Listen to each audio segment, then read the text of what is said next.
میں نے یہ عرض کیا عربی میں کہ میں قرآن مجید کا ایک حقیقی طالب علم ہوں، اور آپ سب جانتے ہیں کہ قرآن مجید اکثر روزانہ پڑھا جاتا ہے، اور اللہ تعالیٰ جتنی توفیق دے اتنا آدمی پڑھتا ہے۔ تو قاعدہ یہ ہے کہ آدمی جب کسی چیز سے کو حیرت سے دیکھتا ہے اور اس سے وہ متعجب ہوتا ہے تو اس کا یہ تعجب ہمیشہ قائم نہیں رہتا، وہ چلا جاتا ہے۔ تاج محل کسی نے دیکھا، بہت مروب ہوا، بہت متاثر ہوا، لیکن بار بار اگر دیکھے گا تو وہ بات جاتی رہے گی۔ لیکن میں اپنا حال آپ بیان کرتا ہوں محض ایک ذاتی تجربے کی بنا پر، اور اسی سے میں نے یہ اس وقت کہنے کی بات، کہنے کے مضمون میں نے اس سے اخذ کیا ہے کہ میں جب قرآن مجید سورہ انفال کی آیت پڑھتا ہوں کہ والذین کفروا بعضهم اولیاء بعض الا تفعلوه تکن فتنة فی الارض فساد کبیر، اللہ تبارک تعالیٰ ان مسلمانوں کو، ان مہاجرین کو جو مکہ معظمہ سے ہجرت کر کے مکہ مدینہ طیبہ آئے تھے، اور وہ چند سو کی تعداد میں تھے۔ آپ جانتے ہیں ہجرت کوئی ہنسی کھیل نہیں ہے۔ آپ میں سے کتنے بھائی ہوں گے جو ہندوستان سے پاکستان ہجرت کر کے گئے ہوں گے اور دوسرے ملکوں میں گئے ہوں گے۔ ہجرت میں آدمی کو گھر بار چھوڑنا پڑتا ہے، اپنے اعزاء اقربا، وہ سہولتیں، ان سہولتوں کو خیر بات کہنا پڑتا ہے جو اس کو حاصل ہیں وہاں موروثی طور پر اور مقامی طور پر۔ تو ظاہر ہے کہ ان کی تعداد بہت زیادہ نہیں تھی، اور جو لوگ جنہوں نے اسلام قبول کیا تھا مدینہ طیبہ میں، ان کی تعداد بھی اس وقت تک بہت کم تھی۔ اور میں نے اپنے مطالعے کی روشنی میں کہا کہ میں نے ایک مرتبہ اس کا تتبع کیا تھا، تلاش کیا کہ مسلمانوں کی تعداد کیا مدینہ طیبہ میں کیا رہی اور وہ کس طرح بڑھی، کیا اس کا تناسب تھا۔ تو مجھے معلوم ہے حدیث کے مطالعے سے کہ 3 مرتبہ مسلم شماری ہوئی، مردم شماری کہنا تو بے ادبی ہے، مسلم شماری ہوئی تو کبھی تو چند سو کی تعداد نکلی، اور زیادہ تر جہاں تک مجھے یاد ہے 2500 3000 کی تعداد نکلی۔ تو مسلمانوں کی یہ تعداد تھی، گویا یہ ایک مٹھی بھر انسانوں کی آبادی تھی جس نے اسلام قبول کیا تھا، اور جس نے اس کی ذمہ داری قبول کی تھی۔ ان کے چاروں طرف جو انسانی آبادی کا سمندر پھیلا ہوا تھا، اس کا آپ اندازہ کر سکتے ہیں کہ ساری دنیا میں وہ لوگ تھے کہ جنہوں نے اسلام کو نہ سنا تھا، نام بھی نہیں سنا تھا، اور قبول کرنے کیا ذکر ہے۔ اور پھر 2 بڑی اس وقت کی عظیم الشان سلطنتیں، امپائر جن کو کہنا چاہیے، 2 امپائر تھے، اور وہ امپائر ہی نہیں تھے، ان کے ساتھ ایک مستقل تہذیب تھی، اور مستقل تمدن تھا، مستقل قانون تھا، اور وہ اس وقت کی جس کو کہتے ہیں کہ آباد دنیا، جو ترقی یافتہ دنیا تھی، العالم المعمور المتمدن، جو ترقی یافتہ اور متمدن دنیا کا جو سب سے بڑا حصہ تھا، اس پر یہ قابض تھے، یا بالواسطہ یا بلا واسطہ یا بالواسطہ، یعنی بعض تو ان کے ماتحت تھے بعض ممالک، اور بعض ملکوں پر ان کا سایہ چھایا ہوا تھا، اور وہ ان کے امام بنے ہوئے تھے، وہیں سے تہذیب لیتے تھے، وہیں سے فیشن لیتے تھے، وہیں سے قانون لیتے تھے۔ آپ کو معلوم ہے کہ رومن لا کتنا دنیا میں نافذ تھا، اور ایرانی تہذیب ہندوستان تک پہنچی تھی، کہاں کہاں پہنچی تھی۔ تو میں جب اس آیت پہنچتا ہوں، ہمیشہ میں محو حیرت بن کر رہ جاتا ہوں اور سوچنے لگتا ہوں، یا اللہ یہ کس سے کہا جا رہا ہے، کب کہا جا رہا ہے، کہاں کہا جا رہا ہے۔ 1,500-2 ہزار مسلمان ہیں، ان سے کہا جا رہا ہے کہ تم لوگ اپنی شیرازہ بندی کرو، اور جس طریقے سے کہ یہ کفار ہیں، یہ یہودی ہیں مدینے کے یا مشرک ہیں، یہ ان کا ایک نظام ہے، ان کی ایک وحدت ہے، ویسی تم ایک نئی وحدت قائم کرو جس کی اساس ایمان پر ہو، قرآن پر ہو، اور صحیح عقیدے پر ہو، اور حضرت صلی اللہ علیہ وسلم کی سرپرستی میں ہو۔ تم یہ وحدت قائم کرو۔ اگر تم نے یہ وحدت قائم نہ کی، اور یہ وحدت اس لیے قائم کرنے کو کہا جا رہا ہے کہ تم اس وحدت کے ذریعے سے دنیا میں اسلام کا پیغام پہنچاؤ، دنیا کو اسلام کی دعوت دو، اور دنیا کو اسلام کی طرف بلاؤ۔ اگر تم نے ایسا نہ کیا تو یاد رکھو کہ بڑا فتنہ برپا ہوگا زمین میں، فساد عظیم برپا ہوگا۔ تو میں سوچتا ہوں کہ یہ مٹھی بھر انسانوں سے کہا جا رہا ہے کہ تم نے اگر یہ کام نہ کیا دنیا میں فساد عظیم برپا ہوگا، کیا تناسب تھا۔ یعنی جیسے مثلا فرض کیجئے، خدا معاف کرے، آپ بھی مجھے معذور رکھیں، میں آپ سے یہ کہوں کہ دیکھیے آپ جتنے آدمی بیٹھے ہوئے ہیں، اگر آپ نے فلاں کام نہ کیا تو پھر لندن کی خیر نہیں ہے، پھر انگلستان کی خیر نہیں، تو آپ میرا منہ دیکھیں گے کہ میری آنکھیں، میری بصارت صحیح کام کرتی ہے نہیں، اور مجھے کچھ حساب بھی تعداد کا تناسب ہوتا ہے وہ بھی سمجھ میں آتا ہے نہیں، کامن سینس مجھے حاصل۔ اس چھوٹے سے مجموعے سے میں کہہ رہا ہوں، اگر آپ اسلام کی تبلیغ کے لیے کھڑے نہ ہوئے، اگر آپ نے فلاں چیز کا عزم نہیں کیا تو انگلستان میں فساد عظیم برپا ہوگا، برطانیہ تباہ ہو جائے گا، برطانیہ خطرے میں پڑ جائے گا تو آپ سب میرا منہ دیکھیں گے کہ کس سے کہا جا رہا ہے.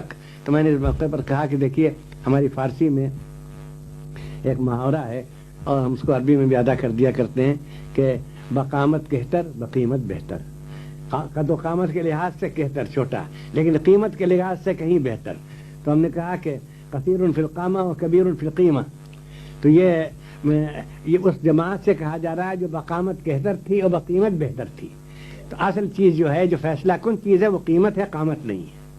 چنانچہ اسی کہتر قامت نے اور بہتر قیمت نے ثابت کر دیا کہ یہ ایرانی سلطنت کا چراغ گل ہو گیا.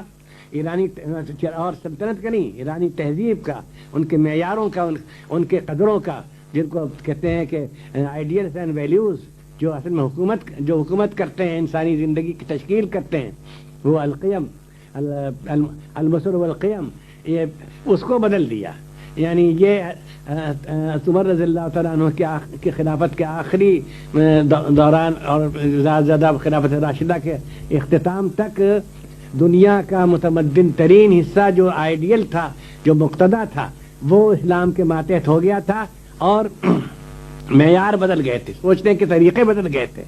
یعنی یہاں تک ہے ہم اس میں پڑھتے ہیں کہ سلمان فارسی رضی اللہ تعالیٰ عنہ جب گورنر بنا کر بھیجے گئے ایران تو مرتبہ کوئی چیز ان کے ہاتھ میں کھانے کی تھی، وہ گر گئی زمین پر. تو انہوں نے اس کو اٹھا کر جھاڑ کے کھانا.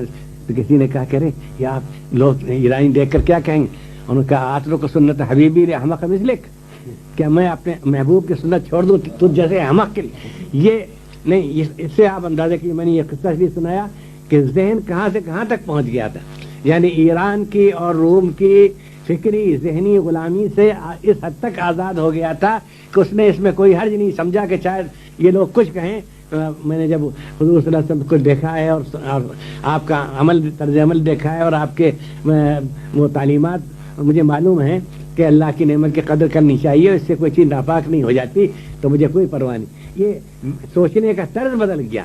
دنیا میں مثال نہیں ملتی کہ اتنی تھوڑی مدت میں سوچنے کا طرز، طریقے فکر بدل گیا ہو، معیار بدل گئے ہوں، پیمانے بدل گئے ہوں. دیکھیے چیزیں بہت بدلتی رہتی ہیں اور روز آپ برطانیہ میں دیکھتے ہوں گے تو اور بھی زیادہ ترقی پذیر اور ترقی یافتہ ملک ہے. تو چیزیں بدلتی رہتی ہیں لیکن پیمانے بہت دیر میں بدلتے ہیں. یعنی عزت کا پیمانہ کیا ہے، ذلت کا پیمانہ کیا ہے، علم کا پیمانہ کیا ہے، جہالت کا پیمانہ کیا ہے، یہ اس میں صدیاں بعض اوقات لگ جاتی ہیں. اگر آپ تہذیب انسانی کی تاریخ پڑھیں تو آپ کو معلوم ہوگا کہ بعض پیمانے صدیوں تک حکومت کرتے رہے. اس میں یہ عزت کی بات ہے، یہ ذلت کی بات ہے. لیکن اتنی جلدی پیمانے بدل گئے کہ ایران کا گورنر وہ چیز اٹھا کر کھاتا، پرواہ نہیں کرتا اس کی. اور اس کے علاوہ بیسیوں واقعات ہیں. سوچنے کا طریقہ بدل گیا، سوچنے کا طریقہ، سوچنا کرنا. اگر یہاں سے انقلاب شروع ہوا برطانیہ سے، اگر یہاں انگلستان سے شروع ہوا یا امریکہ سے شروع ہوا تو وہ انقلاب وسعت میں بھی بہت بڑا ہوگا اور گہرائی میں طاقت میں بہت بڑا ہوگا.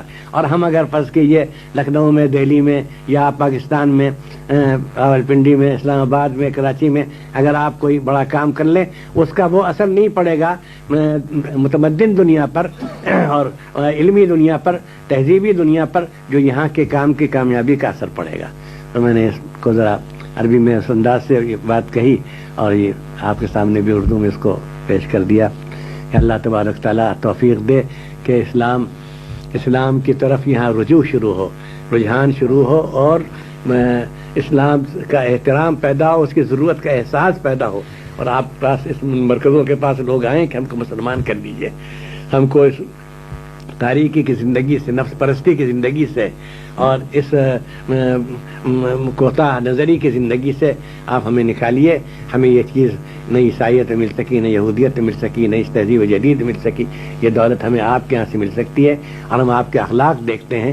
میں یہ بھی عرض کر دوں کہ اس میں اخلاق کا بڑا اثر ہوتا ہے. میں نے ایک واقعہ آکسفورڈ یونیورسٹی کے ایک مجمع میں، اگرچہ جامع مسجد کا مجمع تھا، ایک وہاں سنائی، آپ کو بھی سنا دوں کہ اس میں ہر مرتبہ مجھے ایک نئی لذت محسوس ہوتی ہے کہ جب حضرت سید احمد شہید رحمۃ تو ایک پٹھان نے ایک ہندوستانی کا، اگر وہ نوجوان ہوگا، ایک ہندوستانی کا ہاتھ پکڑا. یہ کتابوں میں آتا ہے، ہاتھ پکڑا کہ میاں ایک بات میں تم سے پوچھتا ہوں، پشتو فارسی میں کسی زبان میں کہا ہوگا، ایک بات تم سے پوچھتا ہوں ٹھیک ٹھیک بتانا. کیا کہیے کیا تم ہندوستانیوں کی نظر کیا سب کی کمزور ہوتی ہے؟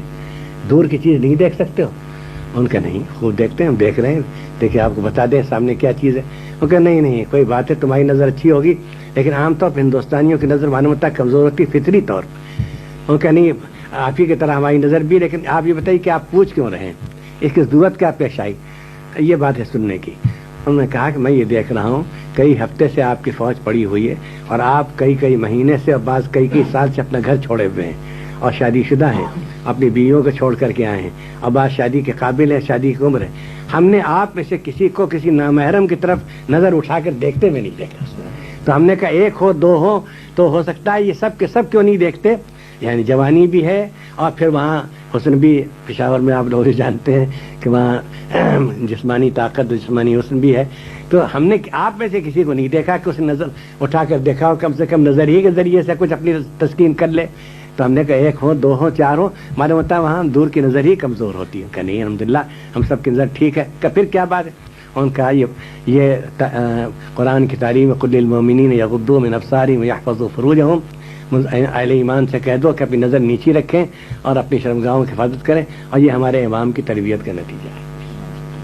یہ الفرقان جسے کہا گیا یا الذین آمنوا ان تتقوا اللہ یجعل لکم فرقانا، ہمیں غور کرنا چاہیے. اے ایمان والو اگر تم تقوی اختیار کرو گے اللہ تمہیں ایک شان امتیازی بخشے گا، ایک ڈسٹنکشن، ایک بالکل ایک الگ کیفیت ہم لیں ان کے میدان عمل میں.